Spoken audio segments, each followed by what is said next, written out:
Red big TV digital exclusive breaking news చూస్తున్నాము. Palestine Britain పై దాడులకు ఎగబడుతోందనే చెప్పొచ్చు. ఎందుకంటే ప్రెసెంట్ జరుగుతున్నటువంటి ఇరాన్ ఇజ్రాయెల్ మధ్య యుద్ధ వాతావరణం ఏదైతే నెలకొందో దానికి సంబంధించి బ్రిటన్ మద్దతిస్తోంది అని తెలిసి ఇటు పాలస్తీనా యాక్షన్ గ్రూప్ ఒక్కసారిగా బ్రిటన్లో దాడులకు ఎగబడిందని చెప్పొచ్చు. ఏకంగా ఇద్దరు పాలస్తీనా గ్రూప్ సభ్యులు అయితే బ్రిటన్లో ఉన్నటువంటి వైమానిక దళంలోకి చొరబడినట్లుగా మనకి ప్రస్తుతం అయితే సమాచారం అందుతోంది. ప్రస్తుతం యుద్ధాల్లో ఇజ్రాయెల్కు బ్రిటన్ మద్దతు ఇస్తోందన్న ఒక్క కారణంతో ప్రెసెంట్ ఏకంగా బ్రిటన్ సైనిక విమానాలపైనే దాడి చేసింది. సెంటర్ ఇంగ్లాండ్లోని రాయల్ ఎయిర్ ఫోర్స్ స్థావరంలోకి ఒక్కసారిగా చొరబడి ఇద్దరు పాలస్తీనా యాక్షన్ గ్రూప్ సభ్యులు చొరబడినట్లుగా మనకి ప్రస్తుతం అయితే బ్రేకింగ్ అందుతోంది. దానికి సంబంధించి విజువల్స్ చూస్తున్నాం మనం. ఇప్పుడు దాడి చేయడమే కాకుండా ఇటు సైనిక విమానాల ఇంజన్లలోనూ ఎరుపు రంగు పెయింట్ చల్లినటువంటి దృశ్యాలు, విమాన ఇంజన్లలో మొత్తం కూడా ఎరుపు రంగుల కనిపించినటువంటి పెయింట్ చల్లినటువంటి దృశ్యాలు కనిపిస్తూ ఉన్నాయి. ఇజ్రాయెల్ వ్యతిరేక వాదులే ఇదంతా చేస్తున్నారని మనకి సమాచారం అందుతోంది. అయితే ప్రస్తుతం గాజాపై ఇజ్రాయెల్ యుద్ధాన్ని బ్రిటన్ వ్యతిరేకించినప్పటికీ కూడా పరోక్షంగా మద్దతిస్తోందన్న ఒక అనుమానంతోనే అందుకే ఈ దాడి చేస్తున్నారని చెప్తూ ఉన్నారు ఒకవైపు దుండగులు. అయితే ఇజ్రాయెల్కు సైనిక సరుకులను పంపటం, ఇటు యుద్ధ విమానాలకు మొత్తం వీళ్ళు సపోర్ట్ చేస్తున్నారన్న ఒక అపోహతో ప్రజెంట్ అయితే దీనికి దాడులకు ఎగబడ్డట్లుగా సమాచారం అందుతోంది. ఇజ్రాయెల్కు సైనిక సరుకులను పంపటం, అలాగే యుద్ధ విమానాలకు కూడా ఇంధనం నింపడానికి కూడా సహకరిస్తుందని చెప్తూ ఉన్నారు బ్రిటన్. ఈ నేపథ్యంలో బ్రిటన్ సైనిక విమానాలు కూడా ధ్వంసం చేసినట్లుగా మనకి ప్రస్తుతం సమాచారం అందుతోంది. ప్రకటించిన పాలస్తీనా దీన్ని ప్రకటించింది యాక్షన్ గ్రూప్. ఒక్కసారిగా పాలస్తీనా యాక్షన్ గ్రూప్కి సంబంధించి విమానంలో ఇంధనం నింపడానికి కూడా దాన్ని సహకరిస్తుందని చెప్తూ ఉన్నారు. బ్రిటన్కి సంబంధించి దాడి వీడియో సైతం ఇటు ట్విట్టర్లో పోస్ట్ చేయడం జరిగింది. మరోవైపు సైనిక స్థావరంలోకి కూడా ఇద్దరు నిందితులు వెళ్ళినట్లుగా ఎలా ప్రవేశించారు అన్న దానిపై ప్రస్తుతం బ్రిటన్ పోలీసుల దర్యాప్తు కొనసాగుతోంది. రైట్ నౌ ఇరాన్ ఇజ్రాయెల్ మధ్య రెండు దేశాల మధ్య గత వారం రోజులుగా మనం చూస్తూ ఉన్నాము. యుద్ధం, వందల మంది మృతి చెందుతున్నారు, వేల మందికి పైగా గాయాలు, చెల్లా చెదురైనటువంటి నివాస ప్రాంతాలు, ఇటు ధ్వంసమైనటువంటి భవనాలు, ఎటు చూసినా కూడా బాంబుల వర్షమే కనిపిస్తోంది. క్షిపణులతో దాడి జరుగుతుంది. ఇది ప్రస్తుతం ఇరాన్ ఇజ్రాయెల్ తీవ్రంగా ఖర్చు పెడుతోంది. కేవలం ఒక్క రాత్రికి వేల కోట్ల రూపాయలు కూడా వెచ్చించాల్సినటువంటి సిచ్యువేషన్, దుస్థితిని కూడా మనం చూసాము.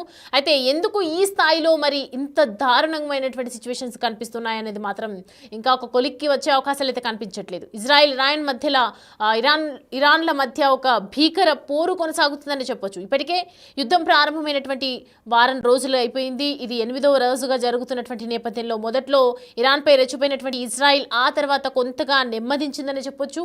అయితే ఈ క్రమంలోనే ప్రతీకార దాడిలో భాగంగా ఇటు ఇరాన్ బాలిస్టిక్ క్షిపణులు, ఫతే-1 మిసైల్స్తో కూడా దాడులకు పాల్పడింది. అయితే వాటిని ఎదుర్కొనేందుకే ఇటు తీవ్రంగా శ్రమిస్తోంది ఇజ్రాయెల్. అయితే ప్రస్తుతం ఇరాన్ క్షిపణులను అడ్డుకునేందుకు కూడా ఒకవైపు ఇజ్రాయెల్ క్షిపణులు అడ్డుకునేందుకు ఇటు ఇరాన్ తీవ్ర ప్రయత్నాలు అయితే చేస్తున్నాయి. వీటి కోసం ఒక్కొక్క రాత్రి ఇజ్రాయెల్కు మొత్తం కొన్ని కోట్ల రూపాయలు కూడా ఖర్చు చేసినట్లు పలు నివేదికలు కూడా మనకు స్పష్టం చేశాయి. దీనికి కారణం ఇటు జరుగుతున్నటువంటి మరి మద్దతులు అని చెప్పొచ్చు. ఒకవైపు ఏ దేశాలు కూడా మద్దతు ఇవ్వట్లేదని చెప్పి మీడియా కథనాల్లో ప్రచారం జరుగుతున్నప్పటికీ కూడా, ప్రకటనలు చేస్తున్నప్పటికీ కూడా ప్రస్తుతం అయితే మరి బ్రిటన్ నిజంగానే వీళ్ళకి యుద్ధ ఏదైతే పరికరాలను అందజేస్తుందా, నిజంగానే వాళ్ళకి ఇంధనాన్ని నింపుతుందా, సహాయం చేస్తుందా బ్రిటన్ అనే ఒక అనుమానం ఉన్నటువంటి నేపథ్యంలో మరి ప్రజెంట్ అయితే పాలస్తీనా గ్రూప్ యాక్షన్ సభ్యులు కూడా అక్కడికి ఎంటర్ అవటం, పెయింట్ చల్లినటువంటి దృశ్యాలు కూడా మనం చూస్తూ ఉన్నాం. ఎరుపు రంగులో ఉన్నటువంటి పెయింట్ మనకు క్లియర్ కట్గా విజువల్స్లో కనిపిస్తూ ఉంది.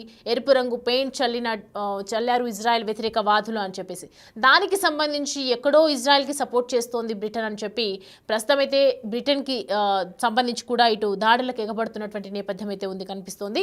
గాజాపై ఇజ్రాయెల్ యుద్ధాన్ని ఇటు బ్రిటన్ వ్యతిరేకించినప్పటికీ కూడా ప్రజెంట్ అయితే మనం చూస్తున్నటువంటి పరిణామాల నేపథ్యంలో పరోక్షంగా మద్దతిస్తోందేమో అనే దుండగులు దాడులు చేస్తున్నారు అని చెప్పేసి ప్రజెంట్ అయితే కొనసాగుతోంది. ఈ క్రమంలోనే మరి ఇజ్రాయెల్ అమెరికా సాయం కోరుతున్నట్లుగా మనకు తెలిసింది. ఈ క్రమంలోనే ట్రంప్ రంగంలోకి దిగి కవ్వింపు చర్యలకు పాల్పడుతున్నట్లు కూడా మనకి సమాచారం. అయితే ఒకవేళ ట్రంప్ ఇరాన్ దాడులకు కనుక మద్దతు ఇవ్వకపోతే ఇజ్రాయెల్ పరిస్థితి అగమ్య గోచరంగా మారే అవకాశం ఉందని ఇటు హెచ్చరిస్తూ ఉన్నారు. కానీ ఇరాన్ మాత్రం అమెరికా జోక్యం అవసరం లేదని చెప్తున్నాయి. అయితే మరి బ్రిటన్ దాడులు చేస్తున్నటువంటి నేపథ్యంలో బ్రిటన్ కూడా సపోర్ట్ చేస్తుంది. మరి మేము ఎవరైనా సపోర్ట్ తీసుకోవట్లేదు అని చెప్పి ఒకవైపు చెప్తూ ఉన్నారు. ఇరాన్ పరిస్థితి ఇంత దిగజారిపోతున్నటువంటి సిచ్యువేషన్స్లో కూడా ఎందుకు ఇంత హెచ్చరికలు రెచ్చిపోతోందని మాత్రం మనకు ప్రస్తుతం అయితే అర్థం కావట్లేను. ఉత్కంఠగా అర్థం చేసుకోవచ్చు మనం. ప్రజెంట్ అయితే ఒక్క రాత్రి కోసం ఎన్నో మిలియన్ డాలర్లను కూడా ఇటు ఇజ్రాయెల్ ఖర్చు చేస్తున్నారు.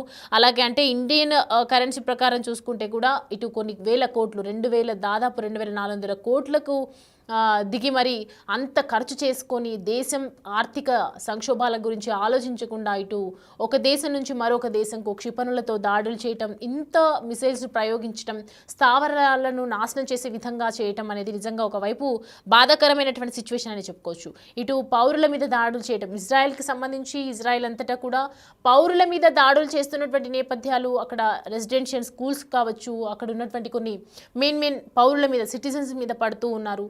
ఇటు ఇరాన్ కూడా ఒకవైపు ఇజ్రాయెల్ మీద రెచ్చిపోతూ ఉన్నటువంటి దృశ్యాలు కనిపిస్తున్నాయి. ఈ నేపథ్యంలో మరి బ్రిటన్లో ప్రస్తుతం పాలస్తీనా యాక్షన్ గ్రూప్ సభ్యులు రెచ్చిపోవటం అనేది ఒక కీలక చర్చనీయాంశంగా మారిందని చెప్పొచ్చు. ఎందుకంటే ఇజ్రాయెల్కు బ్రిటన్ అసలు సపోర్ట్ చేస్తుందా లేదా అనే అనుమానాలు ఉన్నటువంటి నేపథ్యంలో క్లియర్ కట్గా విషయం ఏంటి అని తెలుసుకోకుండా ఇంటరప్ట్ అవ్వడం అనేది నిజంగా ఇది యుద్ధ వాతావరణానికి మరొక ముందడుగు వేసే ప్రయత్నమే అని చెప్పొచ్చు. ఎందుకంటే ప్రజెంట్ ఏకంగా బ్రిటన్ సైనిక విమానాలపై దాడి చేయటం అనేది నిజంగా సైనిక విమానాలు దాడి చేస్తే బ్రిటన్ దేశం చూస్తూ ఊరుకుంటుందా? ఖచ్చితంగా బ్రిటన్ ఇజ్రాయెల్కి సపోర్ట్ అయినా చేస్తుంది, లేదంటే డైరెక్ట్గా ఇటు ఇరాన్ వైపు దాడి చేసే అవకాశాలు ఎక్కువగా ఉన్నాయి. ఒకవేళ అపోహ అని తెలిస్తే కనుక బ్రిటన్ మాత్రం ఖచ్చితంగా ఊరుకోదనే చెప్తూ ఉన్నారు.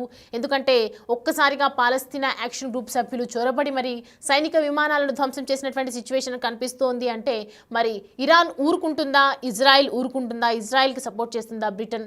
అసలు బ్రిటన్ ఎలాంటి యాక్షన్ తీసుకోబోతోంది అనేది ప్రస్తుతం అయితే ఒక తీవ్ర చర్చనీయాంశంగా మారిందని చెప్పొచ్చు. ఒకవైపు ప్రశ్నలు వ్యతిరేకం ఎవరికైతే ఇజ్రాయెల్ పై సపోర్ట్ చేస్తుందన్న అపోహతో చేసినటువంటి ఇరాన్కి, పాలస్తీనాకి మరి ఎలాంటి యాక్షన్ తీసుకోబోతుంది, బ్రిటన్ డైరెక్ట్గా ఎంటర్ అవుతుందా అనేది కూడా ప్రస్తుతం అయితే వేచి చూడాల్సిందిగా చెప్పొచ్చు. ఇంత కష్టపడి కూడా ఒక అడ్వాన్స్డ్ టెక్నాలజీని ఉపయోగించినా కూడా ఇరాన్ వాటిని క్షణాల్లో అడ్డుకుంటూ ఒకవైపు దాడుల మీద దాడులు చేస్తుంది. ఏం చేయాలో అని ఇటు తెలియని పరిస్థితిలోకి వెళ్ళిపోయిందని చెప్పొచ్చు రెండు దేశాలు కూడా. ఈ నేపథ్యంలో మరి అమెరికా సపోర్ట్ చేస్తుందా అనేది కూడా ప్రస్తుతం అయితే మనకు ఒకవైపు వాళ్ళు జోక్యం చేసుకోవద్దు, మేము చూసుకుంటామని చెప్తూ ఉన్నారు. కానీ ప్రజెంట్ పరోక్షంగా మద్దతు ఇస్తోందన్న అపోహతో ఏదైతే బ్రిటన్ వైపు దాడి చేస్తోందో మరి బ్రిటన్ ఏ విధంగా రియాక్ట్ అవుతుంది? అసలు బ్రిటన్కి నిజంగానే ఇజ్రాయెల్కి సంబంధం ఉందా? పరోక్షంగా వాళ్ళకి సపోర్ట్ చేస్తున్నారా? ఇంధనాలు నింపుతున్నారా?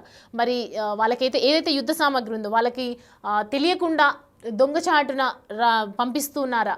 ఆయుధాలు పంపిస్తున్నారా, నిజంగానే పరికరాలు పంపిస్తున్నారా అనేది మనకైతే క్లియర్ కట్గా మనకైతే ఇప్పటివరకు సమాచారం అయితే లేదు. కానీ వీళ్ళకి సమాచారం అందటం వల్ల ఎక్కడో వీళ్ళు పరోక్షంగా ఒకవైపు చెప్తున్నారు. కానీ ఖచ్చితంగా బ్రిటన్కి వీళ్ళు సపోర్ట్ చేస్తున్నారు అనే బ్రిటన్ సపోర్ట్ చేస్తుంది అని చెప్పేసి మాత్రం ప్రెసిడెంట్ అయితే బ్రిటన్పై అనేక దాడులకు ఎగబడుతుంది. మరి బ్రిటన్ ఏ విధంగా యాక్షన్ తీసుకుంటుంది? నిజంగానే తాజాగా చూస్తూ ఉన్నాము ఇరాన్కి సంబంధించినటువంటి అంశాలు కూడా మనకి హ్యాకింగ్స్ నడుస్తూ ఉన్నాయి. అయినప్పటికీ కూడా ఇరాన్లో ప్రస్తుతం సిచ్యువేషన్ అయితే అసలు బాగోలేదని చెప్తున్నారు కంట్రీలో. అయినప్పటికీ కూడా ఇరాన్ ఎందుకు ఇంత శాంతి ఒప్పందానికి రావట్లేదు అనేది నిజంగా ఒక ఇజ్రాయెల్ లాంటి పవర్ఫుల్ కంట్రీతో ఎందుకు ఇంత ఒప్పందం చేసుకుంటుంది, ఇలాంటి యుద్ధం ఎందుకు నెలకొంటుంది అనేది ప్రస్తుతం అయితే అన్ని దేశాలకు ఒకవైపు ప్రశ్నార్థకంగా మారుతూ ఉన్నాయి. రైట్ నౌ మనము ప్రజెంట్ ఎలా ప్రవేశించారు అనే దానిపై కూడా ప్రస్తుతం అయితే దర్యాప్తు కొనసాగుతోంది. ఇటు యాక్షన్ గ్రూప్ సభ్యులు కూడా దర్యాప్తు చేస్తూ ఉన్నారు. కానీ బ్రిటన్ని మాత్రం పరోక్షంగా బ్రిటన్ వైపు ఏదైతే బ్రిటన్ సపోర్ట్ చేస్తుంది అన్న ఒక అనుమానంతో ప్రజెంట్ అయితే చేస్తున్నటువంటి మనం చూడొచ్చు. విజువల్స్లో కూడా మన స్క్రీన్ మీద క్లియర్ కట్గా కనిపిస్తుంది. విమానాల మీద ఎరుపు రంగు పెయింట్ని చల్లటం, ఇదంతా కూడా దేనికి సంకేతం? ఒకవైపు రాకెట్స్ అణుబాంబులను చూపిస్తూ ఉన్నారు, అణుబాంబులను ధ్వంసం చేస్తామని చెప్పి ఒకవైపు ఇరు దేశాలు ఇద్దరి మధ్య కనిపిస్తున్నాయి. వీడియోస్ అన్ని కూడా నెట్టింట వైరల్ అవుతున్నాయి. ఏ క్షణాన ఏ బాంబులు వేస్తారు, ఏ మిసైల్స్ వేస్తారు, ఏ అణుబాంబులను వదులుతారు అనే దానికి సంబంధించి ఒకవైపు ప్రశ్నలు తలెత్తుతున్నటువంటి వేళ ఇలా బ్రిటన్పై ఎగిసిపడటం అనేది నిజంగా ఒకవైపు చూస్తున్నాం కదా. ఒకవైపు సెంట్రల్ ఇంగ్లాండ్లోని రాయల్ ఎయిర్ ఫోర్స్ స్థావరంలోకి కూడా ఇటు రక్షణ సభ్యులు పాలస్తీనా గ్రూప్ యాక్షన్ సభ్యులు కూడా వెంట రావడం చూస్తున్నాం. చొరబడి ఒక్కసారిగా ఇద్దరు పాలస్తీనా యాక్షన్ గ్రూప్ సభ్యులు వెంటనే వైమానిక స్థావరాలను కూడా ఇటు ధ్వంసం చేశారు. సో బ్రిటన్ జోలికి వస్తే మరి బ్రిటన్ కంట్రీ ఏం చేస్తుంది, దీనికి సంబంధించి మరి ఇజ్రాయెల్ వైపు నుంచి వెళ్ళబోతుందా, డైరెక్ట్గా అటాక్ చేస్తుందా, ఈ ఇరాన్కి అసలు పాలస్తీనా చేసినటువంటి పనులకు మరి బ్రిటన్ ఏ విధంగా యాక్షన్ తీసుకుంటుంది? ఒకవైపు తీసుకోవట్లేదు, మేము సపోర్ట్ చేయట్లేదు అని చెప్తున్నప్పటికీ కానీ ఇజ్రాయెల్కి నిజంగానే సపోర్ట్ చేస్తుందా అనేది మాత్రం ఇంకా క్లియర్ కట్లో ఎక్కడా కూడా వాళ్ళ మీడియాలో కానీ ఎక్కడా కూడా మనకు అధికారికంగా ఎలాంటి నివేదికలు రాలేదు, ఎటువంటి ప్రకటనలు అయితే చేయలేదు. కానీ ప్రజెంట్ చూస్తున్నటువంటి నిజంగా అక్కడ జరుగుతున్నటువంటి పరిణామాలు చూస్తే మాత్రం ఖచ్చితంగా యుద్ధాన్ని అయితే ప్రకటించే అవకాశాలు అయితే ఎక్కువగా కనిపిస్తూ ఉన్నాయి. ఎందుకంటే ఒక దేశం నుంచి ఇంకో దేశం, ఇంకో దేశం నుంచి ఇంకో దేశం కూడా మధ్యలో అమెరికా కూడా వచ్చి ఏదో సపోర్ట్ చేస్తూ చేయనట్టు ఒక కవింపు చర్యలకైతే ఒకవైపు ట్రంప్ పాల్పడుతున్నటువంటి వేళ మరి ఎవరికి సపోర్ట్ చేస్తారు? ఇరాన్ అయితే ఒకవైపు వద్దని చెప్తోంది. మరి ఇరాన్ మాత్రం ఒమన్తో ఒప్పందాలు కుదుర్చుకోవడానికి వెళ్ళింది. ఇవాళ మనం చూసాము JJ-31 అలాగే JJ-32 JJ-33 విమానాలు క్లియర్ కట్గా మనకు పిక్చర్స్లో చూసాము. అవి 3 విమానాలు రహస్యంగా దౌత్య ఒప్పందాలు అధికారులతో మెల్లిగా చర్చలు జరిపించే విధంగా వెళ్దామనుకున్నాయి. కానీ ప్రజెంట్ అక్కడ ఒమన్లో మరి ఏం జరిగింది? నిజంగానే వాళ్ళకి మీటింగ్ జరిగిందా? శాంతి చర్చలకు సంబంధించి ఏదైనా ఒప్పందం జరిగిందా? వాళ్ళ కన్సర్న్ ఏముంది అనేది క్లియర్గా తెలుసుకున్నారా లేదా? మరి ఈ లోపే ఇదంతా జరిగిపోతుంది. బ్రిటన్లో జరుగుతున్నటువంటి దృశ్యాలు మనం చూస్తూ ఉన్నాం. మరి అంటే ఇరాన్కి ఒమన్కి మధ్య జరిగినటువంటి ఒప్పందంలో ఏదైనా అవకతవకలు జరిగాయా? ఇవన్నీ కూడా ప్రస్తుతం అయితే ఒక ప్రశ్నార్థకంగానే మిగిలిపోయాయని చెప్పొచ్చు. సో ప్రజెంట్ ఇజ్రాయెల్కి మెయిన్గా జరుగుతున్నటువంటి ఏంటంటే ఇరాన్కి సంబంధించి ఇటు ఆర్థికంగా కృంగిపోతుంది. ATMs దగ్గర క్యూలలో నిలబెడుతూ ఉన్నారు. మొత్తం కూడా బ్యాంక్ డేటా క్లియర్ చేస్తున్నారు. 2 సార్లు హ్యాకింగ్ చేశారు. అంటే సైనికానికి వాళ్ళు యుద్ధానికి కావాల్సినటువంటి అమౌంట్ కూడా ట్రాన్సాక్షన్ జరగకూడదు అని చెప్పి ఒక హ్యాకింగ్ చేస్తున్నటువంటి సిచ్యువేషన్స్లో మరి ఇంతమంది వాళ్ళ దగ్గర ఉన్నటువంటి ఆర్మీని వీళ్ళు ఎలా కంట్రోల్ చేయగలుగుతారు, వాళ్ళకి సంబంధించి ఆర్థికంగా ఎలా ఆదుకుంటారు, మనకు కావాల్సినటువంటి దేశానికి సంబంధించి ఏదైనా యుద్ధం చేస్తున్నటువంటి తరుణంలో ఖచ్చితంగా మన దగ్గర కావాల్సినంత బలగం ఉండాలని చెప్తూ ఉంటారు. కానీ అలాంటి సిచ్యువేషన్స్లో ఇరాన్ డైరెక్ట్గా వీళ్ళని ఫైనాన్షియల్ మీన్నే దెబ్బను కొట్టింది Israel. So present Iran situations అయితే ఖచ్చితంగా క్లియర్గా అక్కడ సిటిజన్స్ కూడా చాలా ఇబ్బందులు పడుతున్నారు. అది కూడా మనం క్లియర్ కట్గా మనం చెప్తూ ఉన్నాము. ఇంత జరుగుతున్నప్పటికీ కూడా ఒకవైపు ఇజ్రాయెల్లో మనం చూస్తూ ఉన్నాం, ఇజ్రాయెల్ పైన దాడులు చేస్తూ ఉన్నారు, రెసిడెన్షియల్స్ పైన, పాఠశాలల పైన, నార్మల్ అక్కడ ఉన్నటువంటి ఇజ్రాయెల్ సిటిజన్స్ పైన, వీళ్ళందరి పైన దాడులు చేస్తున్నప్పటికీ కూడా ఇజ్రాయెల్ మధ్య ఒప్పందం అయితే కుదరట్లేదు. ఇరాన్ మధ్య G7 దేశాలు కావచ్చు, ఇటు ప్రపంచంలో ఉన్నటువంటి అన్ని దేశాలు కూడా ఒకవైపు కూల్ డౌన్ అవ్వండి, కామ్ డౌన్ అవ్వండి, ఒక దగ్గర కూర్చొని మాట్లాడుకోండి, శాంతి చర్చలు జరుపుకోండి, విరమణ చేసుకోండి అని ఒకవైపు చెప్తున్నప్పటికీ కూడా మరి 2 దేశాల నుంచి భీకరమైనటువంటి వాతావరణం నెలకొంటుంది తప్ప ఒక్క క్షణం కూడా మనం ఆలోచిద్దాం, మన పౌరులందరూ ఏమైపోతారని కూడా ఆలోచించట్లేదు. మరి ఈ యుద్ధ వాతావరణంలో ఎలాంటి సిచ్యువేషన్స్ జరుగుతాయి? నిజంగా 8వ రోజుకి ఆగిపోతుందా? మరి 9వ రోజు మళ్ళీ కంటిన్యూ అవుతుందా? ఇక ఎంతకాలం జరుగుతుంది? వీరిద్దరి మధ్య అమెరికా ఎంటర్ అవుతుందా?